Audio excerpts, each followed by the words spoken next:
Hello everyone, welcome to the commerce achiever platform. आज के session से हम कंटिन्यू कर रहे हैं हमारा इंडस्ट्रियल रिलेशन का सेशन। तो आज हम एक नया टॉपिक स्टार्ट करेंगे, इंडस्ट्रियल डिस्ट्रीब्यूट।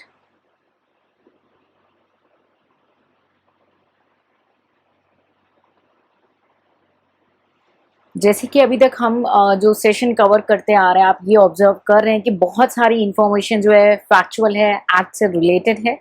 ठीक है, तो जहाँ पे भी प्रोबेबल एक्सप्लेनेशन की नीड होगी और कुछ जो है फनी से नोट्स मैंने क्रिएट किए हैं ताकि एक बार में ही आपके माइंड में ये कॉन्सेप्ट जो है पिक्चर कर जाए, ताकि आप चाहो तो भी नहीं भूल पाओ।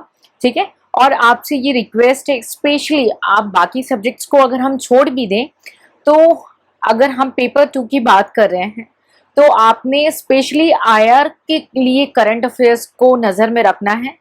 ठीक है, बाकी पेपर में आप चाहो तो आप एक टू द एक्सटेंड आप कॉम्प्रोमाइज कर सकते हो, उसमें ज़्यादा आपके मार्किंग पे फर्क नहीं आएगा।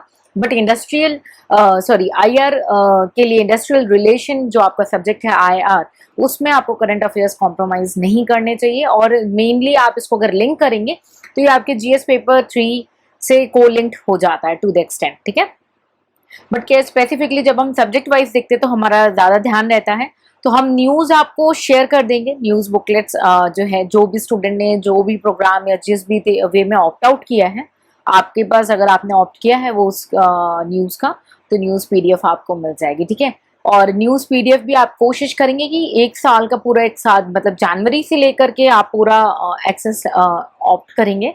ठीक है, ताकि कुछ हाँ टर्म्स हैं वो ऑलरेडी जब जनवरी में एक्सप्लेन हो चुके हैं, फरवरी में कुछ टर्म्स एक्सप्लेन किए तो वो रिपीट नहीं होंगे। ठीक है, तो it is advisable to go accordingly. Okay, तो चलिए ज़्यादा समय नहीं लेते हैं, बेसिक बातों को लेकर के आज के सेशन में हम बढ़ेंगे आगे, मीनिंग समझेंगे कि डिस्ट्रीब्यूट क्या होते हैं। ठीक है, फॉर्म्स समझेंगे, डिफरेंट फॉर्म्स हैं इंडस्ट्रियल डिस्प्यूट के। ठीक है, और अगर वीडियो हमारा ये सेशन लेंदी नहीं होता है तो क्विक फॉर्म में हम कॉजेस को भी कवर करेंगे, क्योंकि ज़्यादा एक्सप्लेनेशन की नीड नहीं है।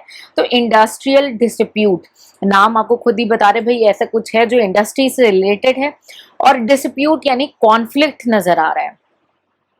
तो अगर हमने इसको बोला ये डिस्प्यूट है या कॉन्फ्लिक्ट है, क्या ये भी बोल सकते हैं ना डिफरेंस ऑफ ओपिनियन।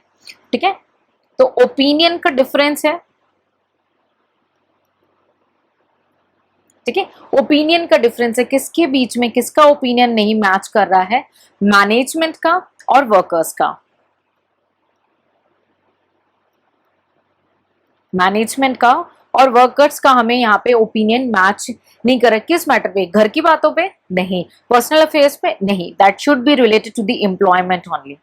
ये चीज ध्यान देंगे। ठीक है, कई बार ट्रिकी क्वेश्चंस आ जाते हैं, इंटरव्यू में भी पूछ लिया जाता है, तो ये छोटी छोटी बातें हैं जो मैं आपको कवर अप कराऊंगी, और ये आपको टेंशन नहीं लेना है। अगर आपने यहाँ पे इस बातों को ध्यान से सुना है, वीडियो सेशन को करते वक्त one work at a time, ऐसा नहीं कि मल्टीपल। हाँ, रिविजन के टाइम में यू कैन, क्या आप वॉक कर रहे हो तो आप रिविजन करो, है ना, बट जब कवरेज कर रहे हो और वन टाइम जो रिविजन नोट बनेंगे वो उसमें 100% फोकस करना है, एक साथ साइमल्टेनियसली कोई काम नहीं करना है। अगर आपने ध्यान से सुना है ना सेशन, इंटरव्यू में कोई भी क्वेश्चन आएगा आपके माइंड तुरंत क्लिक कर देगा कि यस मैम ने तो ये बात बताई थी, and you just able to answer it, that's for sure. ठीक है, तो इसलिए सेशंस को ध्यान से सुनेंगे। ठीक है, क्योंकि मैं मेंस के साथ साथ आपके इंटरव्यू को भी कवरेज कराती चली जाऊंगी। तो डिफरेंस ऑफ ओपिनियन है, किसका ओपिनियन है, किसका व्यू पॉइंट है, जो मतें हैं ना लोगों की वो डिफर कर रही है एक दूसरे से। हम कहते हैं ना आप गलत नहीं हो या मैं गलत नहीं हूं, क्या है हमारे विचार अलग हैं, गलत कोई नहीं है, क्या अलग है, विचार अलग है। तो ओपिनियन का डिफरेंस नजर आता है मैनेजमेंट और एम्प्लॉय के बीच में, लेकिन क्या किसके रिस्पेक्ट में, एम्प्लॉयमेंट के रिस्पेक्ट में। अब वर्कर्स इंडिविजुअली ओपिनियन नहीं लेके जाते, तो उनको रिप्रेजेंट कर रहा है उनका एसोसिएशन। अब आप यार आपके माइंड तो तुरंत आंसर करना चाहिए, एसोसिएशन कौन होता है उनका? ट्रेड यूनियन होता है, यानी यूनियन होता है जो कि रिप्रेजेंट करता है हमारे इंडिविजुअल वर्कर्स को। तो अब बहुत ही इजी डेफिनेशन हो गई हमारी इंडस्ट्रियल डिस्प्यूट की। Industrial dispute is a conflict or a difference of opinion between the management and the workers, or you can write as in representative of workers, that is trade union, in regard to employment। तो आप खुद creator हो definitions के, है ना।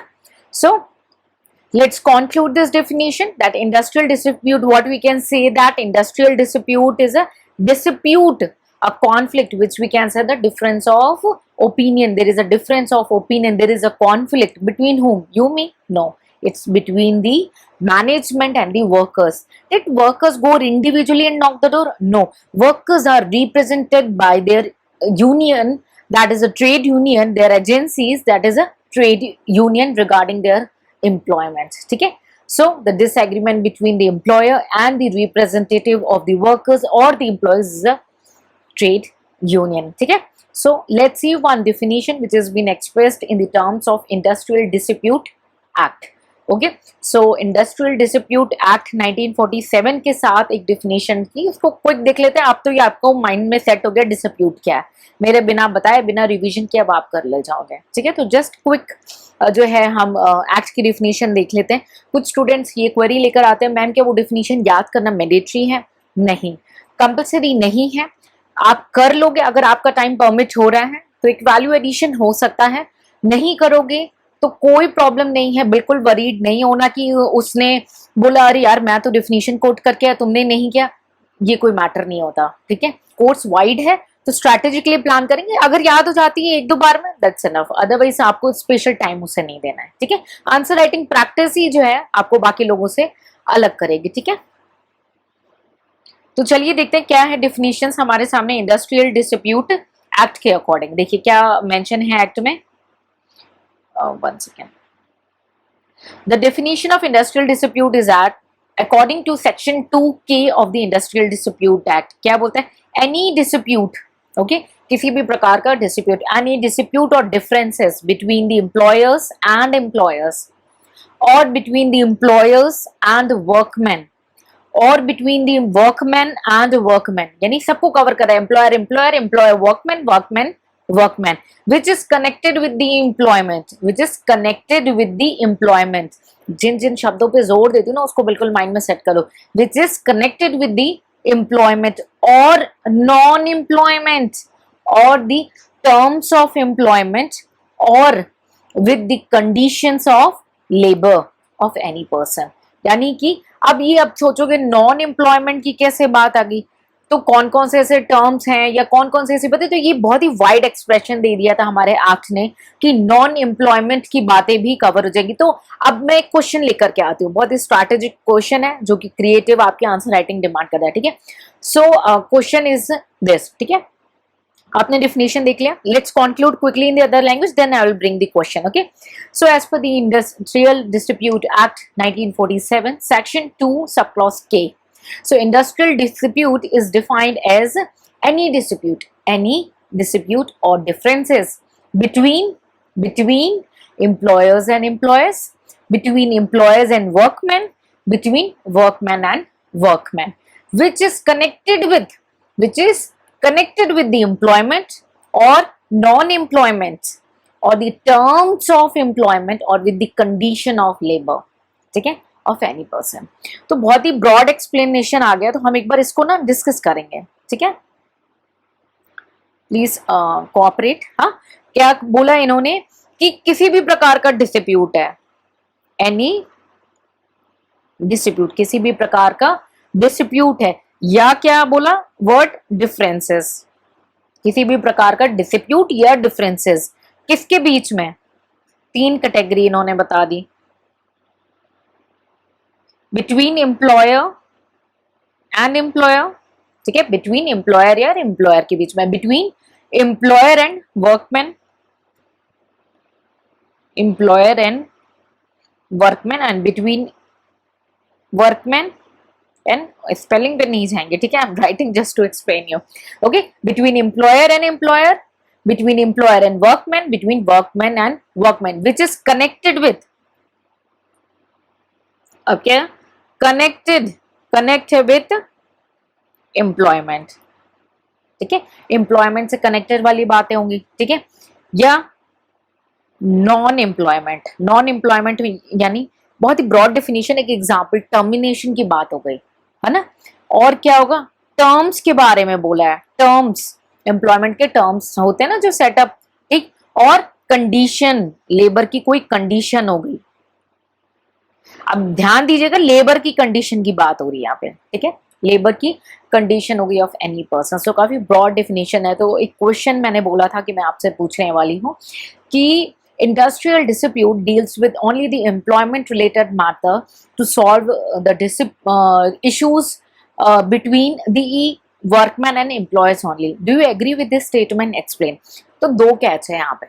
पहला कि एक कि ये केवल एम्प्लॉयमेंट नहीं, नॉन एम्प्लॉयमेंट भी बातें ले रहा है, एंड टर्म्स ऑफ एम्प्लॉयमेंट भी ले रहा है, कंडीशंस ऑफ लेबर की भी बातें ले रहा है, ठीक। और दूसरा बात इसने क्या बोला, between employers and workers only, है ना। तो ऐसा नहीं है, बिटवीन एम्प्लॉयर भी लेगा, बिटवीन वर्कर एंड वर्कर भी। और ये आप तथ्य रख सकते हैं as per the industrial dispute act 1947 section 2 sub clause के, है ना। अब डिफिनीशन नहीं याद किया आपने, तब आप कैसे कर लोगे भाई, आपने अंडरस्टैंड कर लिया, अब आपके माइंड में ये तो सेट है कि हाँ मैंने ये तो डिफिनीशन में पढ़ा था, ये स्टेटमेंट रॉन्ग है, अब आपको उसे प्रेजेंट करना है, that is called your answer writing creativity. इसलिए बहुत ज्यादा रिक्वेस्ट करती हूँ, प्लीज प्रैक्टिस करना। क्लियर, डेफिनेशन क्लियर हो गई, आगे बढ़ते हैं, ठीक है। अब हम आज के सेशन में फॉर्म्स देखेंगे, ठीक है।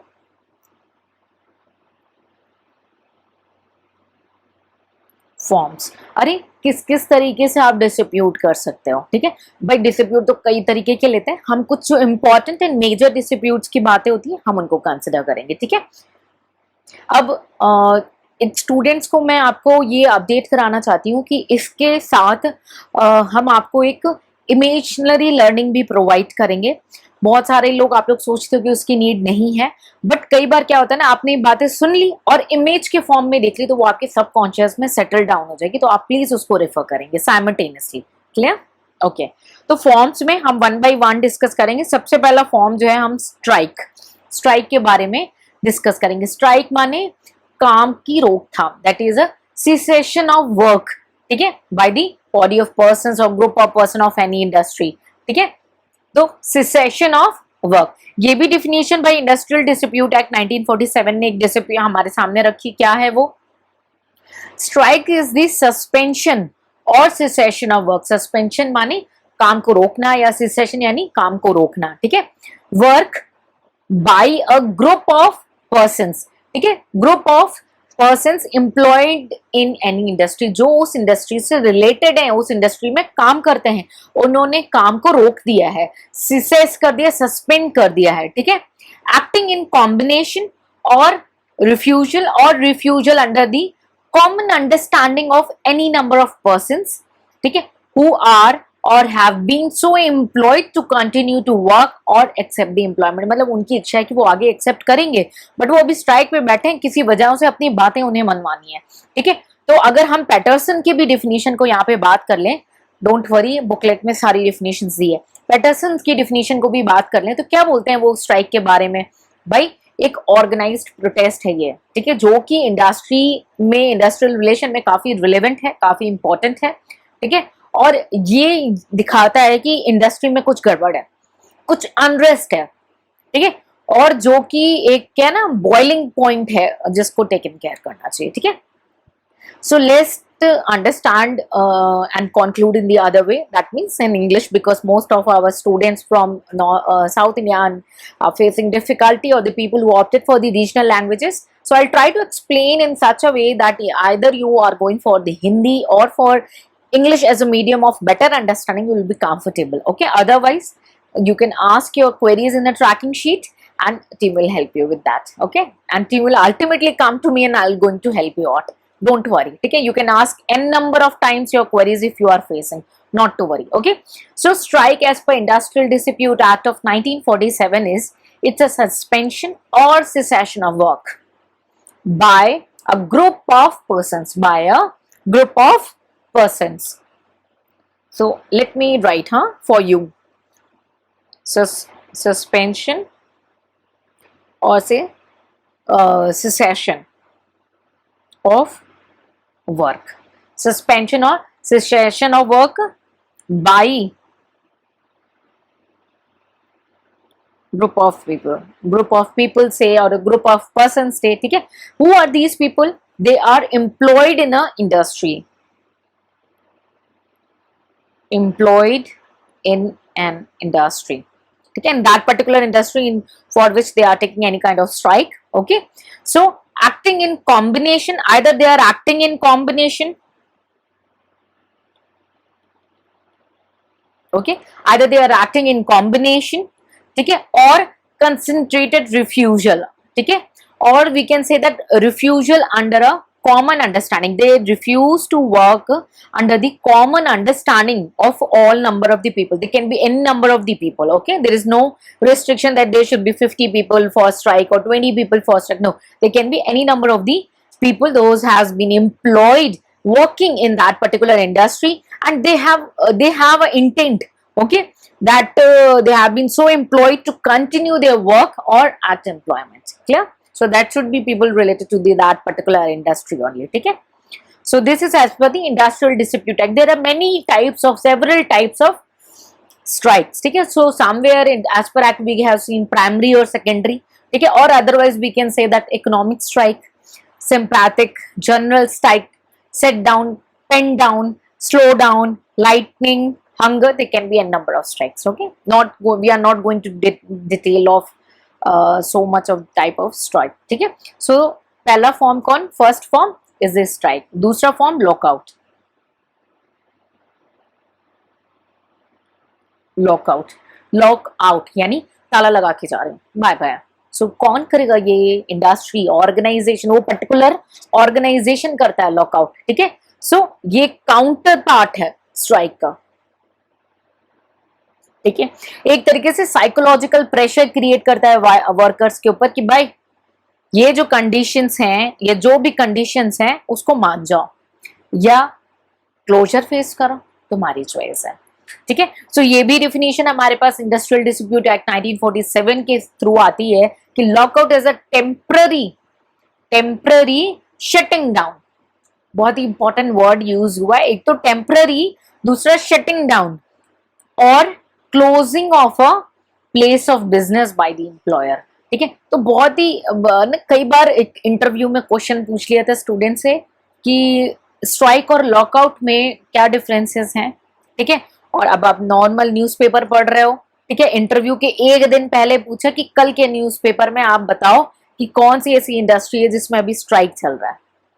ठीक है, so that's why you need to be updated before the. ये इंटरव्यू की बात बता रहे हैं इसलिए अभी टेंशन नहीं लेना है, लेकिन ये तैयारी आपको ऐसी करनी है कि आपको इंटरव्यू में बैठना है, तो हम वैसे ही सारी तैयारी करते चले जाएंगे. ठीक है, तो industrial dispute act of 1947 define the lockout which is done by the employer, done by the industry, the temporary shutting down, that is temporary for small period shut down. और shut down करते हैं normally वो तो long period होता है, but it's a temporary shutting down. ऐसा नहीं कि टेम्पररी शब्द आप खा जाओ को नहीं लिखते, यार मूड नहीं है, शटिंग डाउन लिखते हैं, ऐसे नहीं होगा. ठीक है, सो टेम्पररी शटिंग डाउन और closing of a place of business, that the closure should be of, one second, closure should be of place. ठीक है, यानी जो ऑफिस है उसके बाहर, फैक्ट्री है उसके बाहर ताला लगाना. ठीक है, so closure of the place of business by the employer. Clear? तो पहला फॉर्म हमने पढ़ा स्ट्राइक, दूसरा लॉकआउट, तीसरा पढ़ते हैं gherao. Let's change it, make it something. और बिल्कुल भी बहुत सारे स्टूडेंट कभी कभी लेकर आते हैं मैम टेंशन, बिल्कुल नहीं, रिलैक्स. जितना भी टाइम है ना, जितना भी पढ़ो रिलैक्स होके पढ़ो. ठीक है, ताकि वो तो माइंड में जाए. ठीक है, घेरो यानी घेरा बना के बैठ गया. ठीक है, किसी को सराउंड कर लिया, घेर लिया. ठीक है, तो अभी आपसे पूछ लिया जाएगा कई बार कि एग्जाम्पल में बताओ घेरो का, तो भाई जेएनयू वगैरह का एग्जाम्पल मत दे देना, क्योंकि ये इंडस्ट्रियल रिलेशन है, इंडस्ट्री का टॉपिक है. तो आपको घेरू जो बताना है, जो सराउंडिंग बतानी है, या ऐसा कोई केस हुआ हो तो वो इंडस्ट्री स्पेसिफिक की वर्कर्स, जैसे फार्म लॉ के अगेंस्ट में कहीं पे घेराव किया हो, या आप जब भी इंटरव्यू के लिए मैं आपको मेनली बोलूंगी, ये हो सके तो बिल्कुल रिसेंट के आप न्यूज़पेपर को आराम से, कोई भी न्यूज़पेपर पढ़ रहे हो, बड़ी न्यूज होगी तो आराम से आ जाएगी, किसी भी न्यूज़पेपर पे बिल्कुल भी टेंशन नहीं लेना. और वैसे भी अगर आपने ऑप्ट किया होगा तो till the level of interview आप आराम से पीडीएफ में आपको डिटेल मिल जाएगी. अगर कोई ऐसी न्यूज होगी तो आपको न्यूज पीडीएफ में भी मिल जाएगी. ठीक है, तो घेराव क्या है, हमारी नेशनल कमीशन ऑफ लेबर ने इसको अच्छे से एक्सप्लेन किया है. बोला है कि ये क्या है, फिजिकल ड्यूरेस है जो पर्सन के ऊपर किया जाता है, ठीक है। ये इंडस्ट्रियल हार्मनी को तो डिस्टर्ब केवल नहीं करता, बट लॉ एंड ऑर्डर को और इंडिविजुअल को डिस्टर्ब कर देता है, ठीक है। सो लेट्स कंक्लूड द घेराव। घेराव मीन्स व्हेन एवरीबॉडी, होता है ना, इतने सारे लोग हैं और बीच में ये एक पर्सन है, इसको घेर करके रख दिया। सो what's a gherao? It's means to surround, to surround. So according to the National Commission of Labour, घेराव tend to be inflict physical duress on the person affected and endanger not only the industrial harmony but also create problem of law and order. It's like hampering a psychologically to an individual. Okay, next हम cover करेंगे fourth point, picketing. ठीक है, picketing क्या है? Public attention आपको चाहिए, आपकी कुछ अंदर चल रही है इंडस्ट्री में, बहुत लंबे वर्कर्स की इशू चल रही है, तो आपने ज्यादा कुछ नहीं करना है, what you go for the picketing, ठीक है, ताकि आप पब्लिक का अटेंशन अपनी प्रॉब्लम्स पे ला सको, अपने डिस्प्यूट्स पे ला सको, ठीक है। और ये भी उनको एक प्रेजेंट करो कि भाई हम लीगल तरीके से जा रहे हैं, हमने कोई वायलेंस नहीं करना है, इसमें कोई वायलेंस इन्वॉल्व नहीं होगा, ठीक है। तो पीपल में चूज फॉर द पिक्टिंग कहाँ करते हैं? जनरली फैक्ट्रीज वगैरह के गेट पे खड़े हो जाते हैं, ठीक है, और अटेंशन डिमांड करते हैं। उनको लगता है कई बार एम्प्लॉयर को ही नहीं पता है, जो हमारे ऊपर मैनेजमेंट है वो उन तक पहुंचा ही नहीं रहा है, तो आप अगर ऐसे खड़े हो जाओगे तो आपकी टॉप हायरार्की पे भी ये बातें पहुंच जाती हैं। So let's conclude the पिक्टिंग।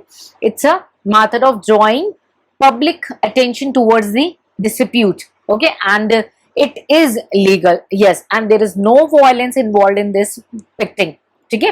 Workers are, they are trying to be report for work, okay, for suppose karo they can be in the topest of the hierarchy on the so that by standing in front of the gate of the factory or in their work areas, ठीक है। So it's about the picketing. The last one we are going to discuss is the boycott. इसको सुनते ही history का mind में set आता होगा स्वदेशी movement, तो प्लीज उसको यहाँ पे नहीं लिखेंगे, ठीक है। So boycott it's mean disturbing, it's means it's also disturbing some normal functioning of the enterprise, यानी कि क्या है, एक फोर्सफुल अपील होने लगती है, निगेटिव बिहेवियरल एक्ट है, लोग बॉयकॉट करने लगते हैं कंप्लीटली, ठीक है। तो it's not only product but it's from the view point of the workers also की that they are trying to boycott the things, ठीक है। फॉर एग्जाम्पल कि भाई ये प्रोडक्ट नहीं परचेज करना है, या हम ये मशीनरी नहीं यूज करेंगे क्योंकि ये डैमेज्ड है और ये फिजिकली डेंजरस है हमारे वर्कर्स के लिए, लेबर्स के लिए। तो people what they workers do, they boycott those things, they boycott those machinery. This is example, you just go with whatever, use your creativity. That's why I request to please answer writing करेंगे जितना जो IR है ना, उसमें fact के साथ साथ news, और प्लस सबसे ज्यादा आप कितने स्मार्ट हो लिखने में अपने, क्योंकि आप जो आपने अपनी क्वालिटी जो है ना वो लिख के प्रेजेंट करनी है एग्जामिनर को, क्लियर। तो ये हमारे हो गए फॉर्म्स, पॉसिबल फॉर्म्स। नेक्स्ट जो हम कवर करेंगे वो कवर करेंगे कॉजेस को। कॉजेस भी सेशन में कवर कर लेते हैं, ठीक है, या it's getting a big lengthy, already we are approach more than 20 minute. Causes को हम नेक्स्ट सेशन में लेकर के आएंगे और डिटेल टॉपिक के साथ। सो आई होप आज के सेशन में इंडस्ट्रियल डिस्प्यूट आपको क्लियर हो चुका हो और फॉर्म्स, तो प्लीज इसको रिवाइज करेंगे विद इन 24 आवर्स में। मिलेंगे नेक्स्ट सेशन में more on industrial relation and more on industrial dispute. Till then take care, bye bye.